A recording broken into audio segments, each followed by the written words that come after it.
Hello friends, welcome to the channel of Study with Sangharsh. Today I am going to teach you a part of tense which is name of present continuous tense.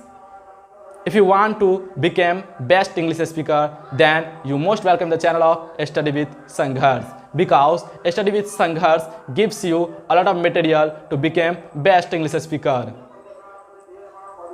You also know English language is very demanding language because English language is a world language. English language is a business language. Then you come with me and try to understand present continuous tense. मैं आप लोगों को present continuous tense के बारे में बताने जा रहा हूँ. आप लोग अच्छी तरह से देखिएगा और उम्मीद करता हूँ आपका सारा समस्या, सारा प्रॉब्लम एक ही वीडियो में प्रेजेंट कंटिन्यूअस टेंस से संबंधित सारा समस्या खत्म हो जाएगा.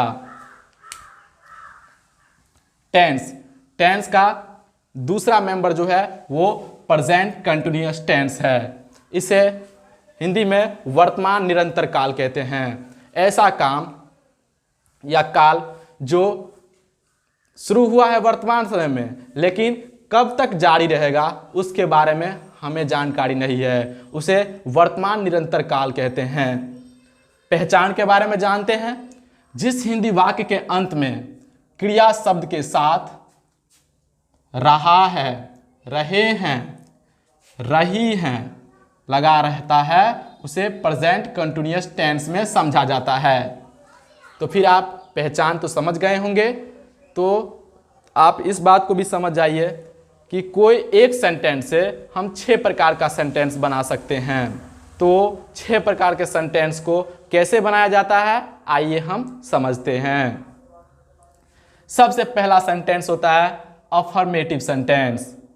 उसको बनाने के लिए subject plus is am are तीनों में से कोई एक plus V4 plus object.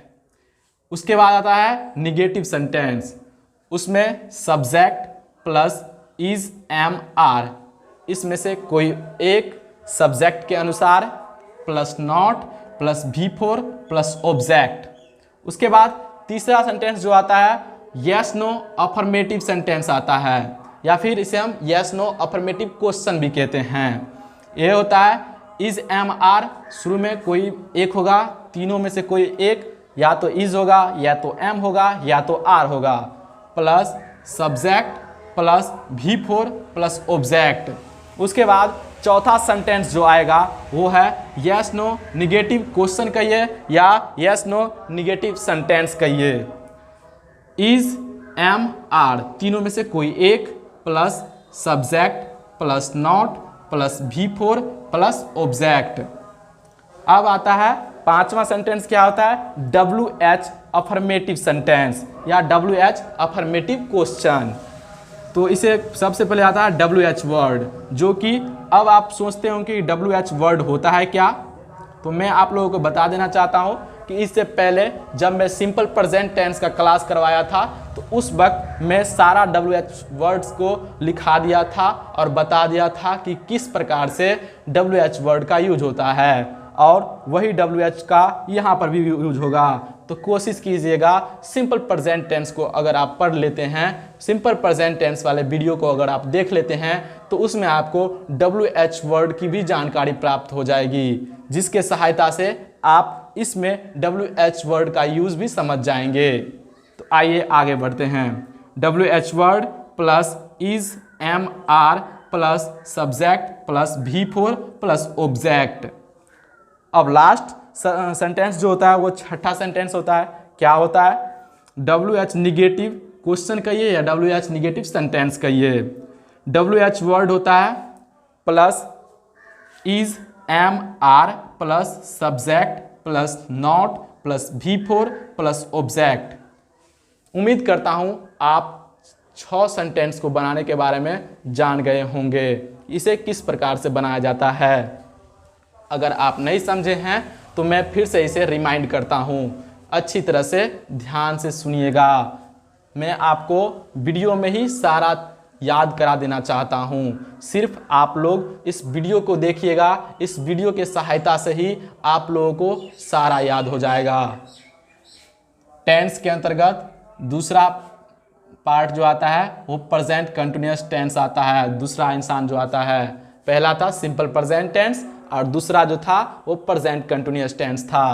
Present continuous tense के बारे में बता रहा हूँ। हिंदी में वर्तमान निरंतर काल कहते हैं इसे। पहचान, जिस हिंदी वाक्य के अंत में क्रिया शब्द के साथ रहा है, रहे हैं तथा रही है लगा रहता है, उसे प्रेजेंट कंटिन्यूअस टेंस में समझा जाता है। इसमें 6 प्रकार के सेंटेंस आते हैं। Affirmative sentence, subject plus is am are plus V four plus object. Negative sentence, subject plus is am are plus not plus V four plus object. Yes no affirmative question या sentence, is am are plus subject plus V four plus object. Yes no negative sentence या question, is am are plus subject plus not plus V four plus object. फिर W H affirmative question या sentence, W H word plus is am are plus subject plus V four plus object. फिर W H negative sentence या question, W H word plus is am are plus subject plus not plus V four plus object. अब आप अच्छी तरह से समझ गए होंगे इसके पहचान और बनाने के तरीके को। लेकिन मैं आप लोगों को एक समस्या होगा कि इसका यूज़ कहाँ करेंगे, एम का यूज किसके साथ करेंगे और आर का यूज किसके साथ करेंगे। यहाँ पर भी आएगा, यहाँ पर भी आएगा, बार बार वही इज एम आर है, तो वो बार बार आपके दिमाग में ऐसा क्वेश्चन उठा हुआ होगा कि इज का प्रयोग कहाँ करेंगे, एम का प्रयोग कहाँ करेंगे और आर का प्रयोग कहाँ करेंगे। तो आइए मैं आप लोगों को बताता हूँ। पर्सन 3 प्रकार का होता है, जो कि मैं पिछले क्लास में बता चुका हूँ। फर्स्ट पर्सन किसे कहते हैं, सेकेंड पर्सन किसे कहते हैं और थर्ड पर्सन किसे कहते हैं।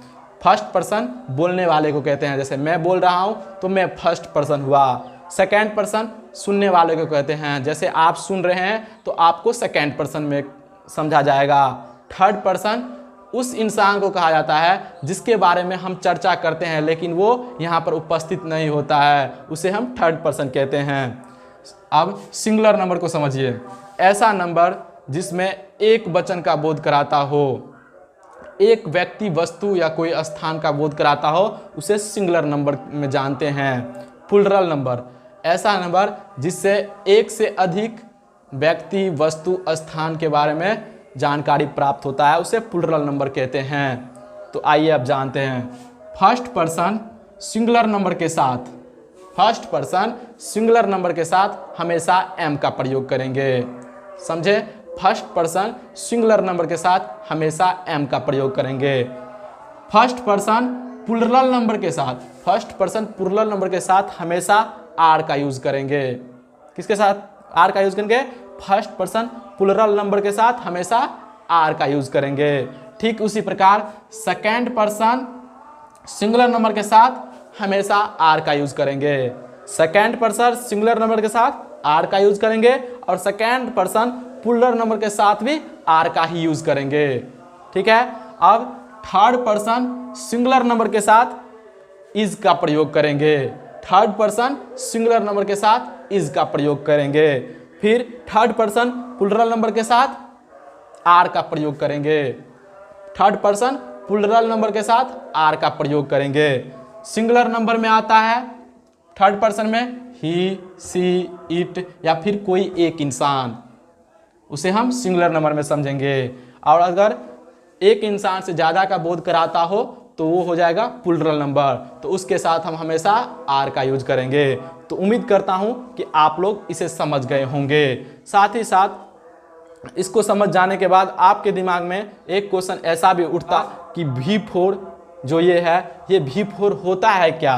V4 का अर्थ ये है, V4 का अर्थ ये है वर्ब का चौथा रूप। वर्ब का